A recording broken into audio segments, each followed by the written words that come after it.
Hi guys, sorry about my bare bed. It is laundry day, so I am washing sheets.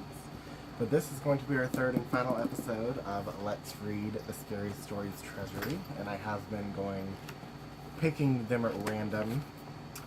I don't remember them all by heart, but I do remember some of them, especially the art. The art is very good. And if you didn't know, Guillermo del Toro made a movie based on this series, this trilogy of amazing children's books that I definitely recommend. It is beautifully shot and eerie and scary, and I hope they make a sequel to it, because they did not get through anywhere near half of the stories in this wonderful treasury. So let's continue our dive into the eerie world of Alvin Schwartz and Stephen Gamble. Alvin Schwartz is well, he didn't write them, he collected them for folklore and retold them in his own way. And also, it's illustrated by Stephen Gamble. Those are the really iconic, creepy black and white drawings that you see everywhere, still to this day. And I grew up with this as a kid, so that was like 30 years ago. But yeah, let's get weird. We were dead a long time ago. We've been ghosts since days of old. We were dead a long time ago. We're the ghosts of the stories you've told. We were dead a long time ago. We've been ghosts since the days of old. We were dead a long time ago. Alright, let's find one. Let's talk about the babysitter. Alright, the babysitter. It was 9 o'clock in the evening. Everybody was sitting on the couch in front of the TV. There were Richard, Brian, Ginny, and Doreen, the babysitter. The telephone rang. "Maybe it's your mother," said Doreen. She picked up the phone. Before she could say a word, a man laughed hysterically and hung up. "Who was it?" asked Richard. "Some nut," said Doreen. "What did I miss?" At 9:30, the telephone rang again. Doreen answered it. It was the man who had called before. "I'll be there soon," he said, and laughed and hung up. "Who was it?" the children asked. "Some crazy person," she said. About 10 o'clock, the telephone rang again. Ginny got it to it first. "Hello," she said. It was the same man. "One more hour," he said, and laughed and hung up. He said 1 more hour. "What did he mean?" asked Ginny. "Don't worry," said Doreen. It's just somebody fooling around." "I'm scared," said Ginny. About 10:30, the telephone rang once more. When Doreen picked it up, the old man said, "Pretty soon now," and he laughed. "Why are you doing this?" Doreen screamed, and he hung up. "Was it that guy again?" asked Brian. "Yes," said Doreen. "I'm going to call the operator and complain." The operator told her to call back if it happened again, and she would try to trace the call. At 11 o'clock, the telephone rang again. Doreen answered it. "Very soon now," the man said, and he laughed and hung up. Doreen called the operator. Almost at once, she called back. "That person is calling from a telephone upstairs," she said.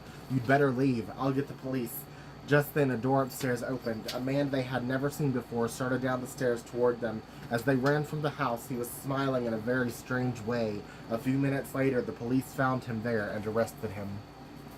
I've heard this story retold a lot. It's still fucking terrifying, though, especially for, like, kids and a teenage girl that's babysitting them. Oh, how that dead man danced. Okay.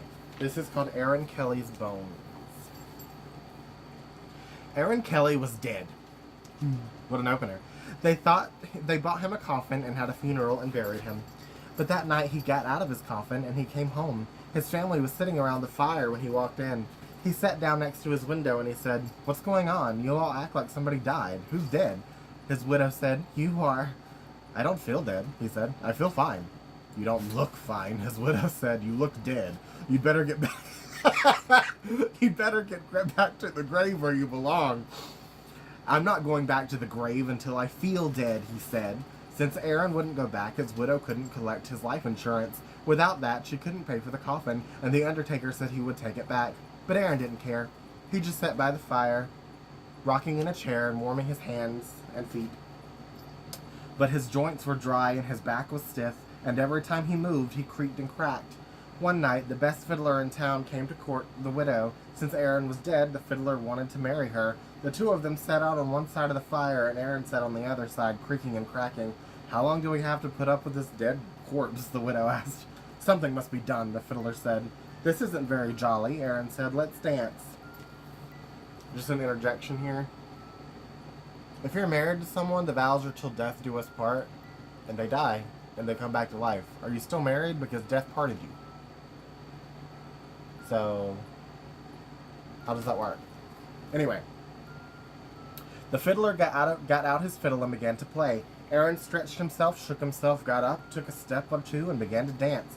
With his old bones rattling, and his yellow teeth snapping, and his bald head wagging, and his arms flip-flopping, around and around he went. With his long legs clicking and his knee bones knocking, he skipped and pranced around the room. How that dead man danced! But pretty soon a bone worked loose and fell to the floor. "Look at that," said the fiddler. "Play faster," said the widow. The fiddler played faster. Crickety-crack, down and back, the dead man went hopping, and his dry bones kept dropping. This way, that way, the pieces just kept hopping. "Play, man, play," cried the widow. The fiddler fiddled, and dead Aaron danced. Then Aaron fell apart, collapsed into a pile of bones, all except his bald head bone, I guess that's an old term for skull, that grinned at the fiddler, cracked its teeth, and kept dancing. "Look at that," groaned the fiddler. "Play louder," cried the widow. "Ho, ho," said the head bone. "Ain't we having fun?" The fiddler couldn't stand it. "Widow," he said, "I'm going home," and he never came back. The family gathered up Aaron's bones and put them back into the coffin. They mixed them up so he couldn't fit them together. After that, Aaron stayed in his grave, but his widow never did get married again. Aaron had seen to that. What a bitch of a widow. I would have kept my zombie husband. The ghost with the bloody fingers. I would keep my zombie husband. If he wasn't going to eat me, and he was just fine, I know the smell would be bad, and we couldn't, be romantic, or I'd never want to even kiss him or touch him again, but I would still be with him. Maybe I'm just more loyal than other people. I don't know. Okay. The ghost with the bloody fingers. A businessman arrived at a hotel late one night and asked for a room. The room clerk told him the hotel was all filled up. "There is only one empty room," he said, "but we don't rent that one out because it's haunted." "I'll take it," said the businessman. "I don't believe in ghosts." The man went up to the room, he unpacked his things, and he went to bed. As soon as he did, a ghost came out of the closet. His fingers were bleeding, and it was moaning. Its fingers were bleeding, and it was moaning. "Bloody fingers! Bloody fingers!" When the man saw the ghost, he grabbed his things and ran. The next night, a woman arrived very late. Again, all the rooms were taken except the haunted room. "I'll sleep there," she said. "I'm not afraid of ghosts." As soon as she got into bed, the ghost came out of the closet. Its fingers were still bleeding. It was still moaning. "Bloody fingers, bloody fingers." And the woman took one look and ran. A week later, another guest arrived very late. He also took the haunted room. After he unpacked, he got out his guitar and began to play. Soon the ghost appeared, and before its fingers were bleeding, and it was moaning, "Bloody fingers, bloody fingers." The man paid no attention. He just kept strumming his guitar, but the ghost kept moaning, and its fingers kept bleeding. Finally, the guitar player looked up. "Cool it, man," he said. "Get yourself a Band-Aid." True atheist right there. Love it. Alright. And I know atheist doesn't mean you believe in God, but I don't believe in anything, so. Ooh, I love this one! It's a Viper. I quote this one all the time.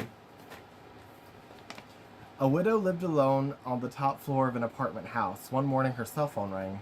Telephone, not cell phone. This is before cell phone. Sorry, guys. "Hello," she said. "This is the Viper," a man said. "I'm coming up." Somebody is fooling around, she thought, and hung up. A half hour later, the telephone rang again. It was the same man. "It's the Viper," he said. "I'll be up soon."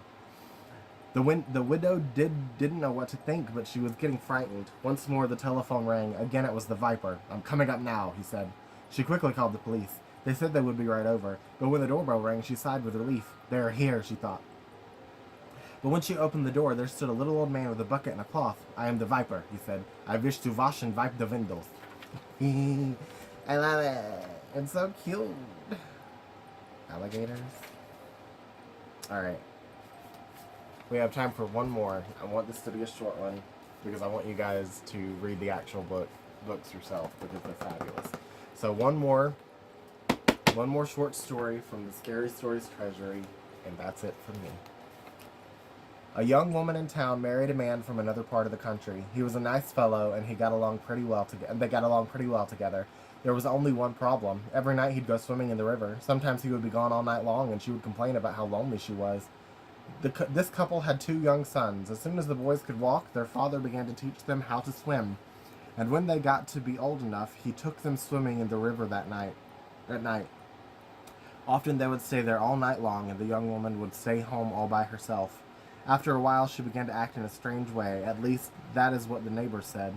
She told them that her husband was turning into an alligator, and that he was trying to turn the boys into alligators. Everybody told her that there was nothing wrong with a man taking his son swimming. That was a natural thing to do. And when it came to alligators, there just weren't any nearby. Everybody knew that. Early one morning, the young woman came running into town from the direction of the river. She was soaking wet. She had a big alligator, and 2 little alligators had pulled her in and had tried to get her to eat a raw fish. They were her husband and her son, she said, and they wanted her to live with them, but she had gotten away. Her doctor decided she had lost her mind, and he put her in the hospital for a while. After that, nobody saw her husband and the boys again. They just disappeared. But now and then a fisherman would tell about seeing alligators in the river at night. Usually it was 1 big alligator and 2 small ones, but people said they were just making it up. Everybody knows there aren't any alligators around here. Kitten? Sorry, I have a kitten. I have a lot of kittens, actually. My cat just gave birth. He's concerned because he doesn't know who I'm talking to, and he's probably scared of alligators. We call him Trouble because he gets in a lot of trouble. That's probably not going to be his real name, though. Here comes Mama. You gonna help me film? You are? Do I have to pay you? She didn't answer. Okay. But this is the last episode of Scary Stories Treasury. I was only doing it for October anyway, and I have other videos that want to take this time spot next week. Sorry, guys. And my cat just knocked that over. Trouble, hence his name. But I'm doing horror all month long. I'm doing horror gaming, horror everything, and check that out. And I love you guys, and I'll see you guys next time. Bye. We were dead a long time ago. We've been ghosts since days of old. We were dead a long time ago. We're the ghosts of the stories you've told. We were dead a long time ago. We've been ghosts since the days of old. We were dead a long time ago. Ghosts in the scary stories you've told. Shadows in the moonlight. Creatures in the trees. Glowing eyes surround me as I question all I've seen. The past has come to haunt me. From within my shallow grave, my memories coming.